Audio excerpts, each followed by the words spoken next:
without further ado, just see if this is working. So the things that have been happening, we have multiple releases that occur for the MYOB Advanced program, and this information is available in the MYOB Advanced release notes, which is available on their website there. But we also have that available on our website under the Advanced Release Notes page.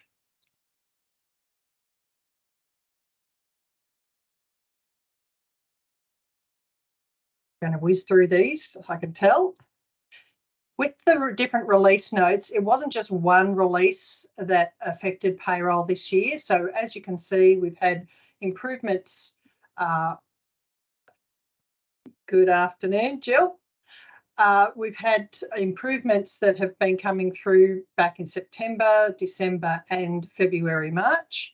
And I've tried to incorporate the pics of the improvements in this presentation. So there are more improvements, and feel free to go back and have a look at those release notes. But we've tried to summarise them in our presentation today.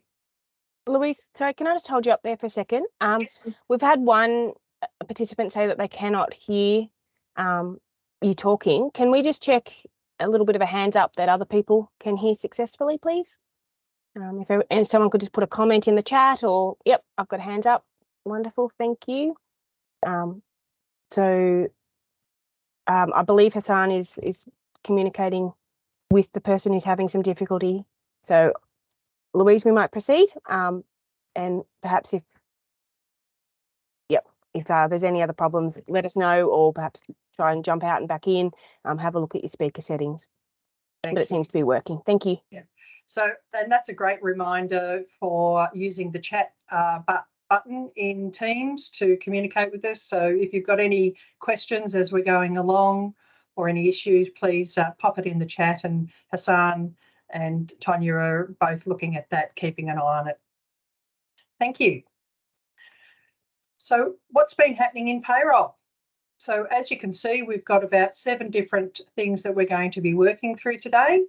We've got sort orders in the pay run, and that's to help us particularly with very large payrolls that can be a bit cumbersome.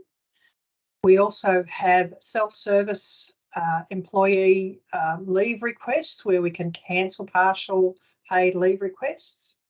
We've had improvements with the timesheet importing, and we're also getting some streamlined features for particularly for casual employees when you've got lots of timesheets for those.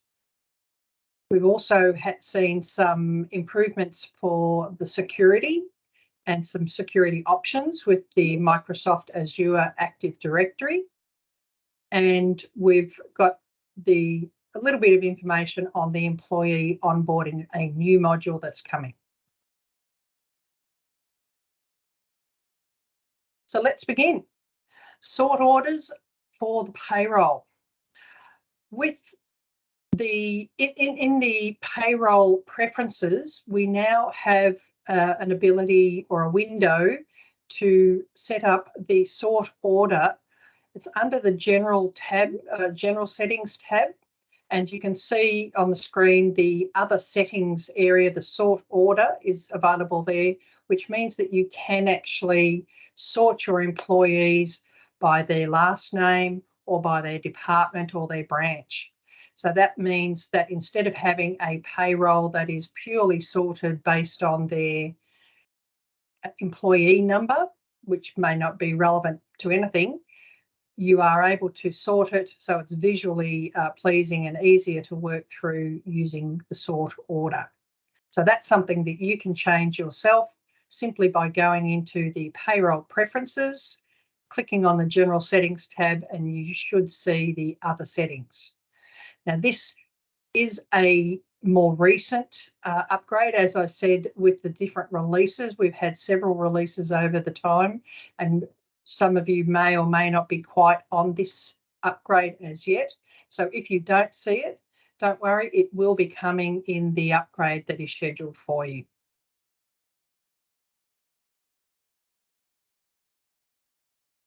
Next, we have employee self-service leave requests.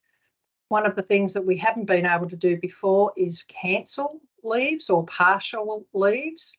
So a great example for this is if an employee has commenced, say, annual leave, and then they become sick, and then they wish to cancel the rest of their annual leave and apply for personal leave.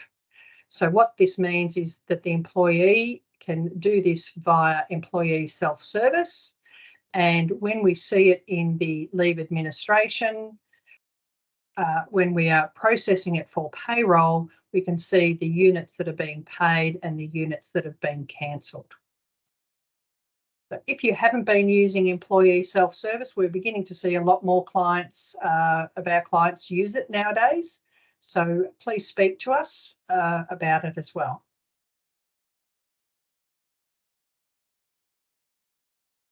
Timesheet importing. Now, timesheet importing is actually done via the time and expenses section of the program, but that can be set up where employees can submit timesheets, say casual employees submitting timesheets via the employee app. And when you do import that, what has been happening in the past is that we would import the timesheets in bulk. And if there was an issue, we would have to cancel that whole import and then re-import the whole lot again. That's actually been improved now, which means that we can undo or import a single timesheet without having to redo the whole batch of timesheets. And this is done on an employee by employee basis. And that's available on the, when you're in the pays, you can see we've got the import timesheet and undo timesheet import. I'm flying through these slides. I'm talking too fast. So the next point that we'd like to show is also about timesheets. So with the timesheets, and perhaps this is more a casual employee thing, we can now exclude employees as being read in as part of the pay run. Now, this setting is actually in the employee details under the employment tab, and you can see the exclude employee when creating a new pay run tick box. Now, that would be useful for casual employees, and that feature is coupled with the new feature of being able to add an employee from the timesheets. So when you've prepared the timesheets and they're sitting in a batch, we run the add employee timesheet option first, and that will add all of the employees who are within those timesheets to the pay run, and then you would import the timesheet after that.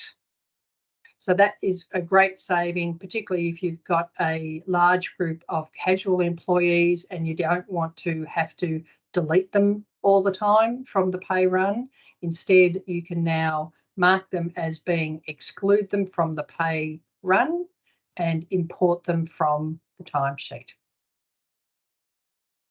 Thank you.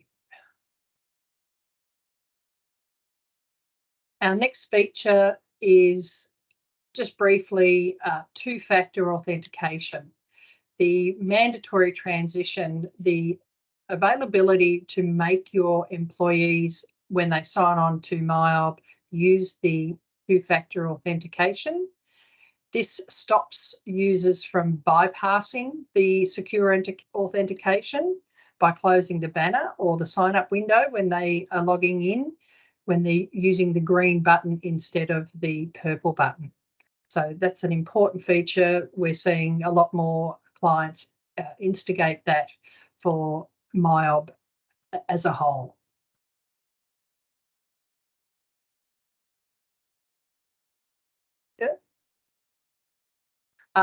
Yes. The next feature that MYOB have released is a single sign-on feature with Microsoft Azure Active Directory. Now, some of you will have your own internal IT departments or perhaps external IT departments, and they are likely to be responsible for setting up your Microsoft system. And you can operate or use the single sign-on so that manages the user access to the system all in one place via the Microsoft itself rather than the MYOB. The way we do that is we map the groups, the Azure groups, to the user roles in advance to determine the user rights access. So one of those things is that we have very specific detailed instructions for your IT people, because there are special things that they have to set up in terms of authorising it and sharing API information. So they will need to read those help pages, and so there is a definite process that you will have to go to. Now, we issue this with a little caveat that unfortunately just at the moment there is an issue that is preventing the Azure from completing pay runs, and it's likely a conflict with the two-factor authentication that we were just talking about. So because we use the two-factor authentication when we're submitting our STP file and our superannuation files, we unfortunately just have to wait for that. But certainly information like this you should be forwarding to your IT people so that they can help you move towards that single sign-on at a later point in the next couple of months.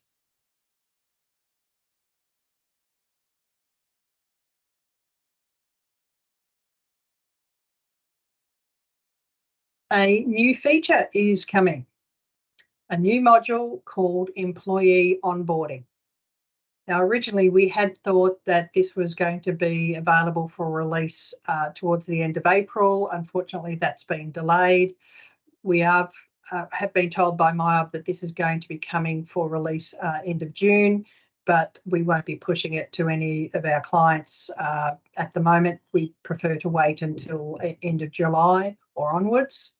So what this does mean is that we can onboard an employee simply by clicking a button, completing some information, obviously an email address, and we can invite a new employee, and they are able to enter all of their information, including superannuation and ATO tax declarations, as well as confirming that they've read the company policies, etc.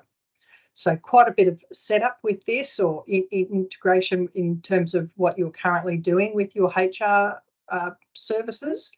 So you can, that is coming. So if any of you are interested in that, please drop us a line at our help desk and we'll make sure that we follow you up with that.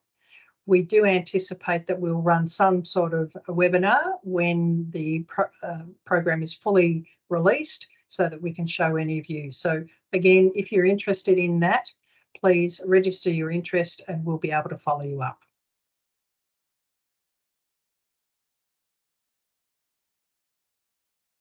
And I just want to, this is not particularly a new feature, but I just wanted to remind you that we do have payroll dashboards available in the system.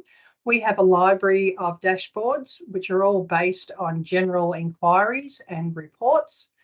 And please talk to us about your requirements. We don't tend to see a lot of people using them at the moment, but a visual representation is sometimes a lot more informative than a straight report. So we encourage you, again, if you've got an interest in any of these, please reach out so that we can assist you. All right, so that's it for the presentation. If there are any questions, Hassan, is there anything in the chat?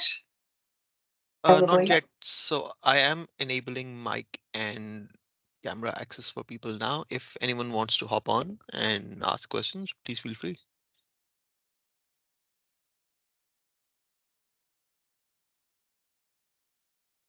That's all right. Everyone's shy. So that's fine. Again, feel free to email us with any questions. So thank you for joining us. It's been short and sweet, but the recordings for these slides, or the recordings of this video, as well as the slides and the notes, are available on our website. Our next water cooler for Microsoft, the MYOB Advanced, is going to be in September 2023. The subject at this point is still open, but if you've got any ideas, please send us an email. And as I said, you can find all of these recordings and slides on the Watercooler site, which is under the support button on our website. Our next Watercooler, or our next, sorry, not Watercooler, our next event will be for Payroll end of year, and that is scheduled for the 14th of June. And you can see the detail and register for that event under our events tab on our website as well. So finally, thank you for attending.